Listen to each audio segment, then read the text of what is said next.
Good morning dear students.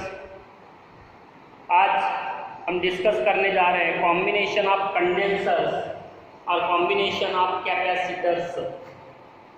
तो दो प्रकार से इनका कॉम्बिनेशन होता है।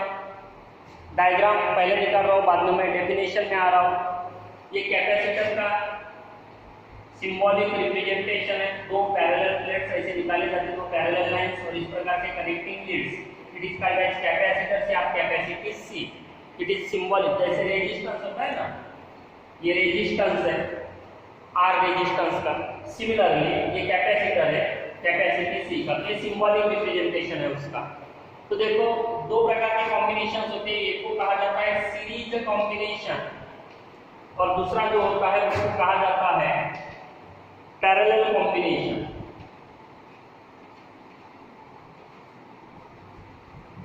अब सीरीज कॉम्बिनेशन है क्या, तो समझो मेरे पास अलग अलग कैपेसिटी के 3 कैपेसिटर्स हैं।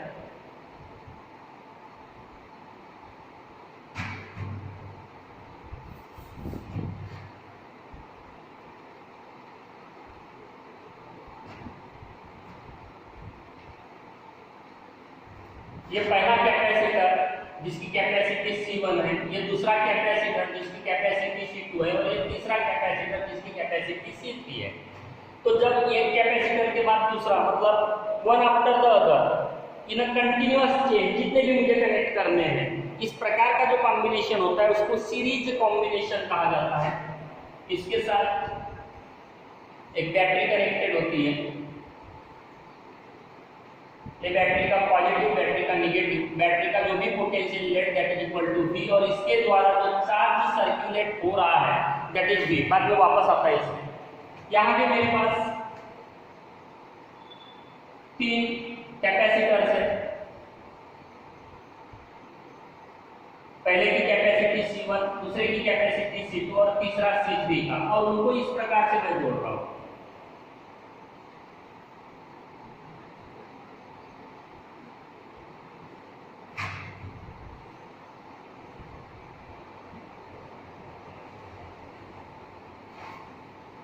C1, C2, C3, एक पॉइंट ए दूसरा पॉइंट बी, यानी दो कॉमन पॉइंट के बीच में जितने भी अवेलेबल है मेरे पास, उनको अगर दो कॉमन पॉइंट के बीच में इस प्रकार से अगर मैं जोड़ता हूँ, it is called as the parallel combination.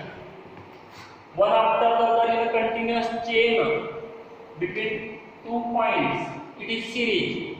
One over the other between 2 common points, it is parallel combination. Again यहाँ भी जो बैटरी है पोटेंशियल V की बैटरी कनेक्ट की गई है, और जो चार्ज सर्कुलेट होने वाला है दैट इज Q। तो ये है सीरीज कॉम्बिनेशन, ये है पैरेलल कॉम्बिनेशन। अब हमें जब हम सीरीज में 3 लेकर दिखाते हैं, 4 भी ले सकते हैं, 5 भी ले सकते हैं, 2 भी ले सकते हैं, तो समझ के चलो कि जो कॉम्बिनेशन है C1, C2, C3, इनका रिजल्टेंट जो यहाँ मिलने वाला है उसको अपन कहेंगे इफेक्टिव और resultant capacity of series combination से C(S). यहाँ जो तीनों का इफेक्टिव या रिजल्टेंट मिलने वाला है उसे कहेंगे अपन C(P). तो दोनों के फार्मूले अपने को निकाल कर देखना है। तो सबसे पहले अपन सीरीज वाले पार्ट में आ जाते हैं। देखो जो बैटरी कनेक्ट की गई है उसके द्वारा जो भी चार्ज यहाँ आ रहा है वो इस प्लेट पे यहाँ आ जाएगा। ये निगेटिव इंड्यूस करेगा, पॉजिटिव आउटर पे रहेगा, निगेटिव बाउंडेड है वो यही रुकेगा, पॉजिटिव यहाँ पहुंचेगा। ये पॉजिटिव यहाँ निगेटिव इंड्यूस करेगा, आउटर पे पॉजिटिव, वो पॉजिटिव यहाँ पहुंच जाएगा अनबाउंडेड होने के कारण। ये अगेन निगेटिव डेवलप करेगा, ये पॉजिटिव इस प्रकार से ग्राउंडेड। इसे कहा जाता है चार्जिंग ऑफ द कंडेंसर। तो एक बात ध्यान में आ रही है, सीरीज में जो तीनों कैपेसिटर्स है C1, C2, C3, दो देयर कैपेसिटी इज डिफरेंट, लेकिन जो चार्ज वो स्टोर कर रहा है वो कैसा है, सेम। यानी सीरीज में चार्ज Q कैसा रहता है, सेम। अगर चार्ज सेम है, कैपेसिटी अलग अलग है, तो C=Q/V के अनुसार Q सेम, तो पोटेंशियल कैसा रहेगा, अलग अलग। पूरा पोटेंशियल कितना है V, लेकिन चार्ज अलग अलग होने के कारण यहाँ का पोटेंशियल V1 हो जाएगा, यहाँ का पोटेंशियल V2 और यहाँ का पोटेंशियल क्या हो जाएगा, V3। यानी पोटेंशियल क्या हो रहा है, डिवाइड हो रहा है, यानी V to V1 plus V2 plus V3 से इक्वेशन 1। यानी सीरीज कॉम्बिनेशन में चार्ज सेम रहता है, पोटेंशियल डिवाइड होता है, पोटेंशियल डिवाइड होता है, यही इंपॉर्टेंट है, बाकी तो सिंपल है। अब चलते हैं हम parallel combination. Charge supplied by the battery is plus Q। अब प्लस Q चार्ज को तीन अलग अलग रास्ते मिल रहे हैं। समझो पानी आया पाइप से, बाद में उसको तीन जगह से जाना है, तीन पाइप से, तो तीनों के डायमीटर्स कैसे हैं, उनकी कैपेसिटी कितनी है पानी लेके जाने की, उसके अनुसार ये तीनों में डिवाइड हो जाएगा। तो समझो इसकी कैपेसिटी जो भी है चार्ज Q1 की, यहाँ Q1 चार्ज आएगा, यहाँ समझो Q2 चार्ज आएगा और यहाँ Q3। तो ये हो गया Q1, Q2, Q3। इधर उतना ही निगेटिव उतना ही पॉजिटिव, निगेटिव उतना ही पॉजिटिव, और आउटर का जो पॉजिटिव है वो इस प्रकार से क्या हो जाएगा, ग्राउंडेड। यानी यहाँ का जो चार्जिंग है वो ये बता रहा है कि चार्ज क्या हो रहा है, डिवाइड हो रहा है। यानी जो Q था वो क्या बन रहा है, Q1 plus Q2 plus Q3। क्या बन रहा है, Q1 plus Q2 plus Q3।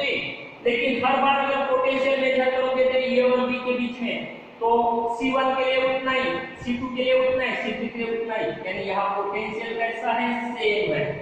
Potential कैसा है, सेम है। दोनों को ध्यान में लो। सीरीज में चार्ज सेम होता है, पोटेंशियल डिवाइड होता है। पैरेलल में पोटेंशियल सेम होता है, चार्ज डिवाइड होता है। ये यहाँ का इक्वेशन 1 हो गया, यहाँ का इक्वेशन 1 हो गया। अब चलते हैं फार्मूले में, किसके, कैपेसिटी के। तो in general C equal to Q by V होता है। तो C1 क्या हो जाएगा, Q बाय V1 क्योंकि Q सेम है। C2 क्या हो जाएगा, Q बाय V2 क्योंकि Q सेम है। और C3 क्या हो जाएगा, Q बाय V3। ये बन गया हमारा इक्वेशन 2। और अगर तीनों का लेकर CS लेते हैं तो ये बन जाएगा Q divided by V। V1 V2 V3 की जगह V चार्ज हुई है। यहाँ आ जाते हैं, यहाँ पर ने C equal to Q by V लिया, यहाँ Q इक्वल टू CV से चलेंगे। तो Q1 क्या हो जाएगा, C1V क्योंकि V सेम है। Q2 क्या हो जाएगा, C2V। Q3 क्या हो जाएगा, C3V। ये बन गया इक्वेशन 2 यहाँ का। और पूरा अगर लेते तो Q इक्वल टू क्या हो जाएगा, CPV। रिजल्टेंट क्या है, CP, और पोटेंशियल क्या है, V। अब तीनों को यानी इक्वेशन 2 को इक्वेशन 1 में रखते हैं।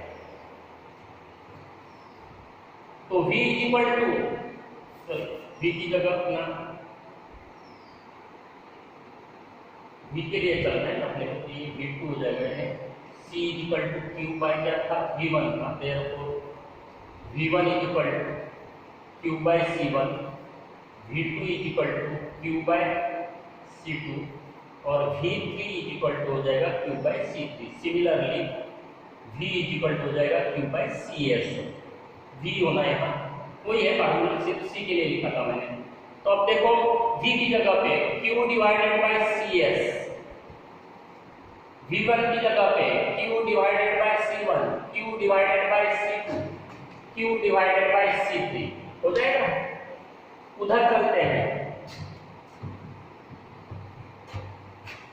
यहां देखो Q की जगह पे CPV, Q1 की जगह पे C1V, ये C2V और ये क्या रहेगा, C3V। यहाँ वापस आ, Q by CS, Q common, 1/C1, 1/C2, 1/C3। यहाँ आ जाओ, CPV, V common, C1 plus C2 plus C3, VV cancel, CP, C1 plus C2 plus C3। यहाँ आ जाओ, 1/CS, 1/C1, 1/C2, 1/C3।